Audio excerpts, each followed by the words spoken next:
Are you serious? I've been telling you that the puzzle pieces, the chess pieces, if you will, are on the table. They're all on the table if you look at biblical prophecy. Well, I right now want to thank my friend Ken up there in Vancouver, Canada, for alerting me to a great piece of information that's coming forth from the, here it is, Apocalyptic chess piece. World's powers are being slowly drawn to the Middle East. Now, there's a question being asked right now. Are United States Marines on the ground in Australia right now, and we know they were deployed there, are they there to keep an eye on China? Probably. I would think so.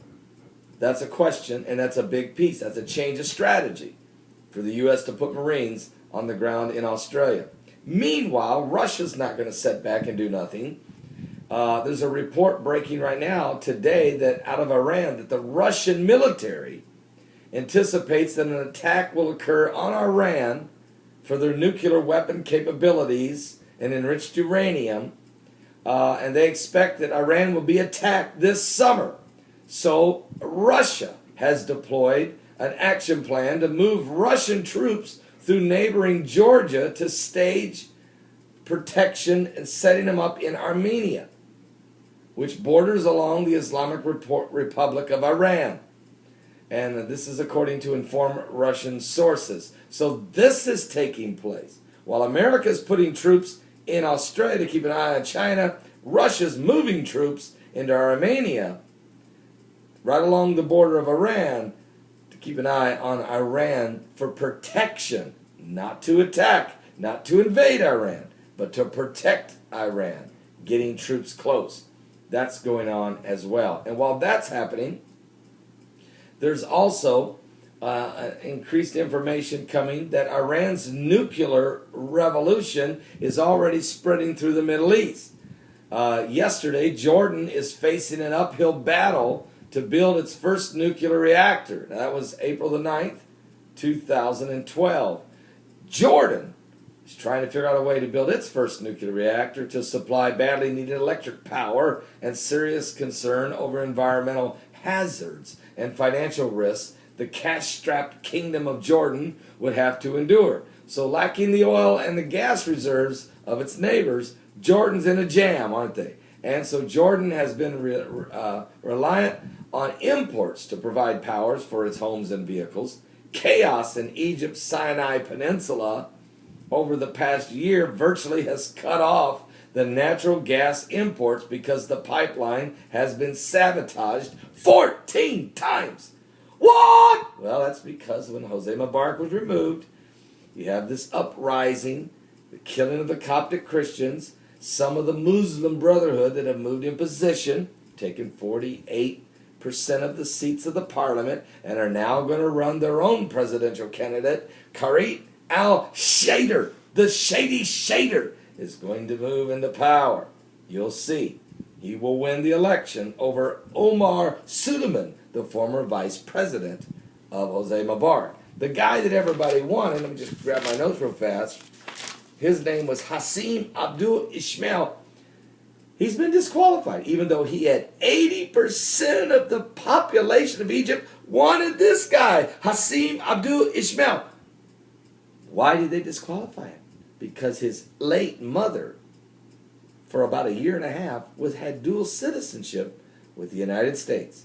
And so the newly elected Muslim Brotherhood Parliament has decided he's not eligible, even though 80% of people want him.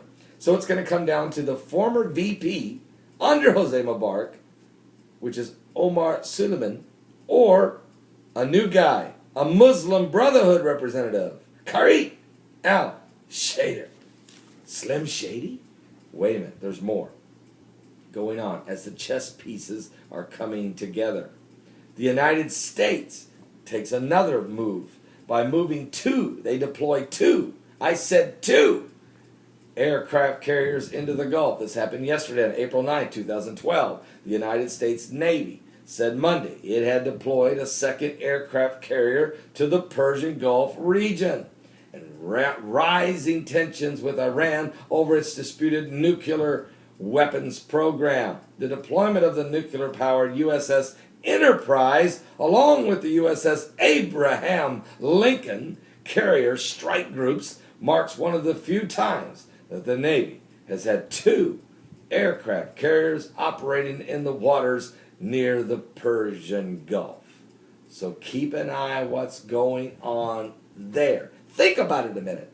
Two major aircraft carriers and all of their striker boats with them. I mean, it's a war machines. Where are they at?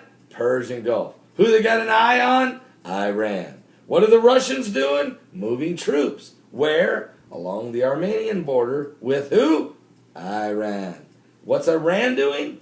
Building nuclear weapons deep underground in the tunnels and in the places. Who helped them build this nuclear power plant or enriched uranium plant last year? It was the Russians. Who sold them 153 semi-loads of already 20% enriched uranium? Iran. Who'd they buy them from? The Russians. Folks, it's coming together piece by piece. The chess pieces are on the board. And but wait, there's more. Just like you need this, like a hole in the head, tensions are mounting over the long-range rocket of North Korea. As today, North Korea moved the rocket to the launch pad. They don't care. They don't care that they signed an agreement that they said they wouldn't do this. They didn't care. We already transferred $100 million in aid because we got this signature. Remember when the White House was all running around and Jake Carney running around with a piece of paper? We got an agreement. Really? 7 days later, they shot a rocket up. And now they're launching another one right in our face. Stick it in our face. Get some coffee.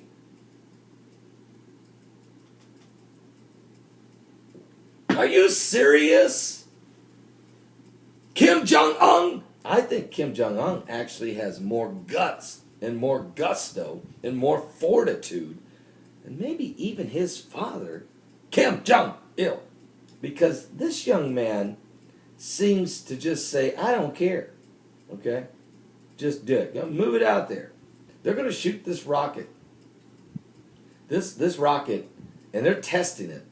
Well, everyone knows what they're doing. They're testing the rocket's capabilities so that if they want to put warhead nuclear weapons on there and fight them and shoot them toward Washington, D.C., or Atlanta, Georgia, or Miami, Florida, Chicago, Illinois, New York City, New York, they could do it. And this is why we're saying to them, you cannot be doing this. Well, the rocket is now on the launch pad, and it's scheduled to be launched sometime between April 12th and April 16th. Keep an eye on this.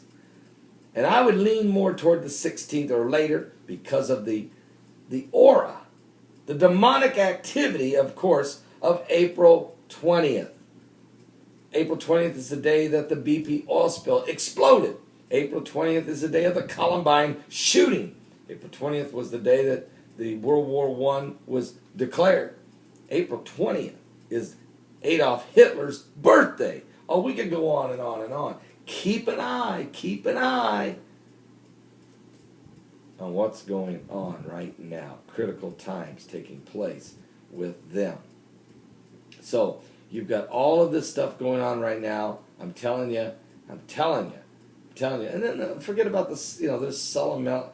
There's all kinds of pestilence and diseases out there. Salmonella outbreak in the United States. Nobody's even talking about that. Have you heard it? Has Whip Blitzer in the Situation Room told you that in 19 states of America, there's a Salmonella outbreak right now going on, including the District of Columbia? It's going on, folks. Nobody's even talking about it. The CDC's running around. They're all spending your money out here on some kind of training exercises in Vegas, spending $1 million here and $1 million there. It don't matter. Nobody cares. What? Are you saved? Please give your life to Jesus. Go to my website, www.paulbegleyprophecy.com. I've got scriptures to help you with salvation. We want to help you. It's time to get saved. This is the apocalypse.